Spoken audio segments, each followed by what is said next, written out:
اعوذ باللہ من الشیطان الرجیم، بسم اللہ الرحمن الرحیم۔ معزز ناظرین سامعین، ایک بات جو میں اکثر کہتا ہوں کہ فرقوں کا دین نہیں لینا۔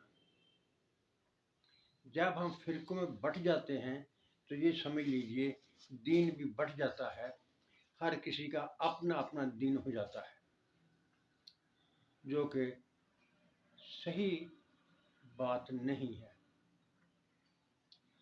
فرقوں سے ہٹ کر سمجھنے سے آدمی تسلیم بھی کرتا ہے، بات کو سمجھتا بھی ہے، لیکن جب آپ فرقوں میں بٹ جاتے ہیں تو انا پرستی اور تکبر شامل ہو جاتا ہے اور انسان صحیح بات تسلیم کرنے سے بھی کتراتا ہے، اگرچہ وہ دل میں تسلیم کرتا ہو کہ کہنے والے کی بات ٹھیک ہے، صحیح ہے، لیکن وہ تسلیم نہیں کرے گا۔ اس لیے فرقوں کا سب سے بڑا نقصان یہی ہے کہ ہم صحیح بات کو اختیار نہیں کرتے بلکہ ضد پر اڑ جاتے ہیں۔ دیکھیے، آج میں آپ کے سامنے حضور اکرم صلی اللہ علیہ وسلم کی معراج کے بارے میں کچھ باتیں بیان کرنے لگا ہوں، اور میں کوشش کرتا ہوں کہ میں فرقوں کی بات نہ کروں۔ اسی لیے میں زیادہ آیات اور احادیث مبارکہ کا حوالہ نہیں دیتا، صرف وہ بات جو ہم میں سے اکثر لوگ سمجھتے ہیں یا ہمیں اس کی صحیح سمجھ آتی ہے، اس میں ہمیں وزن معلوم ہوتا ہے، وہی بات میں کرتا ہوں۔ معراج النبی صلی اللہ علیہ وسلم کو اللہ تعالیٰ نے 2 حصوں میں بیان کیا ہے۔ ایک حصہ مسجد حرام سے مسجد اقصی تک، اور دوسرا حصہ مسجد اقصی سے سدرۃ المنتہا تک، بلکہ اس کے اوپر تک۔ 2-3 چیزیں میں آپ کے سامنے رکھوں گا اس بات کی وضاحت کے لیے کہ یہ معراج خواب کی شکل میں تھا یا جسمانی تھا۔ عام علماء کرام جو دلیلیں دیتے ہیں وہ آپ نے سنی ہی ہیں، وہ میں بار بار دہرانا نہیں چاہتا اور نہ ان پر میں کوئی بات کروں گا، کیونکہ آپ اکثر لوگ ان دلیلوں کو سمجھتے ہیں۔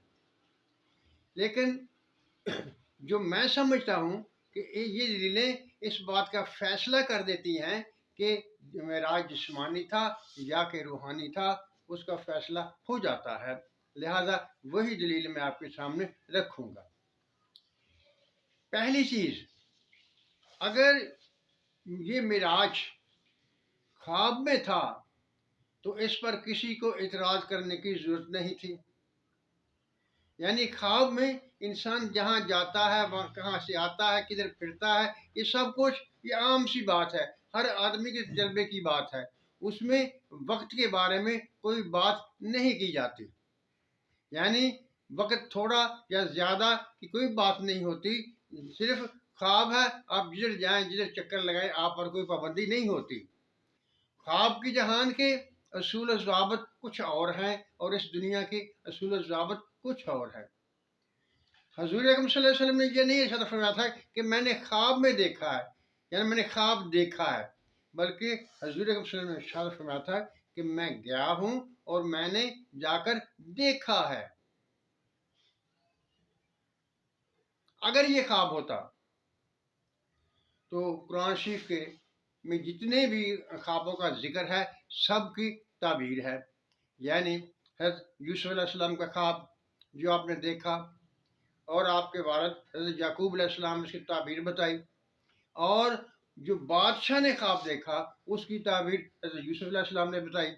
اسی طرح سے جتنے بھی خوابوں کا ذکر ہے ان کی تعبیر ہے۔ حضرت ابراہیم کا خواب، اس کی تعبیر ہے۔ جب جتنے بھی قرآن مجید میں خواب بیان کیے گئے ہیں ان کی تعبیر ہے۔ اگر یہ معراج خواب کی شکل میں تھا تو اس پر اس کی بھی تعبیر ہونی چاہیے، یعنی کوئی نہ کوئی اس کی تعبیر ہونی چاہیے تھی، لیکن کسی نے بھی اس بارے میں بیان نہیں کیا۔ میرے مطالعے کے مطابق میں نے نہیں پڑھا جو کسی شخص نے بھی اس کی تعبیر کے بارے میں بات کی ہو کہ اس کی یہ تعبیر بنتی ہے۔ اس کو بعینی ہی سب نے تسلیم کیا ہے، چاہے وہ خواب کی شکل میں اس کے قائل ہے یا جسمانی شکل میں اس کے قائل میں ہے، ہر کوئی اس کو حقیقتاً تسلیم کرتا ہے کہ یہ معراج ہی تھا۔ جب سب نے اسے معراج تسلیم کیا تو فیصلہ بہت سا آسان ہے، یعنی خواب کی حالت میں اگر ہوتا تو ٹائم پر جھگڑا نہ ہوتا۔ کفار مکہ، مشرکین مکہ جو کہتے تھے کہ یہ آپ کا رسول اتنے تھوڑے وقت میں کہتا ہے کہ میں نے مسجد اقصی تک کا سفر کر لیا، بلکہ میں آسمانوں سے ہو آیا ہوں، یہ صرف خواب، یہ معراج جسمانی کی شکل میں اعتراض تھا۔ اگر یہ خواب کی شکل میں ہوتا تو کوئی اعتراض نہیں بنتا تھا۔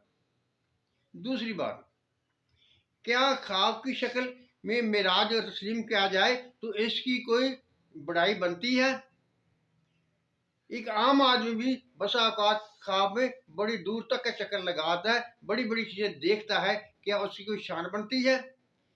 اور خواب کی شکل میں معراج،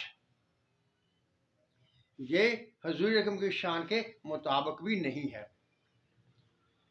شیخ محقق عبدالحق دہلوی رحمۃ اللہ علیہ نے کہا ہے کہ اس معراج کے علاوہ بھی حضور اکرم صلی اللہ علیہ وسلم کو اور معراجیں ہوئی تھیں، وہ سب معراجیں خواب کی شکل میں تھی اور یہ معراج جسمانی شکل میں تھی۔ یعنی پہلے حضور اکرم صلی اللہ علیہ وسلم کو خواب کی حالت میں مختلف جگہوں کی سیر کرائی گئی اور انہیں مانوس کیا گیا ان چیزوں سے، پھر ان کی جسمانی معراج کا مرحلہ آیا تو آپ کو جسمانی معراج کرایا گیا۔ اور اس کے ساتھ جو براق والی بات کی جاتی ہے کہ براق آیا، اتنی تیز رفتار تھی، اگر یہ خواب ہی تھا تو براق کی اتنی تعریف کیوں؟ اس میں تو روحانی طور پر بندے میں خود اتنی طاقت ہوتی ہے کہ وہ براق سے بھی تیزی سے فاصلے طے کر سکتا ہے۔ جب براق کی شکل میں فاصلہ طے کیا گیا تو لازمی طور سے یہ جسمانی ہی تھا۔ معزز ناظرین، یہ میں نے جو چند باتیں آپ کے سامنے رکھی ہیں، امید ہے کہ آپ ان باتوں سے اس چیز کو جان جائیں گے کہ واقعی یہ جسمانی معراج تھی، روحانی یا خواب کی صورت میں نہیں تھی۔ اللہ تعالیٰ ہم سب کو سمجھنے کی توفیق عطا فرمائے، آمین، اور اپنی رحمتوں کی بارش ہم پر کرے۔ خدا حافظ۔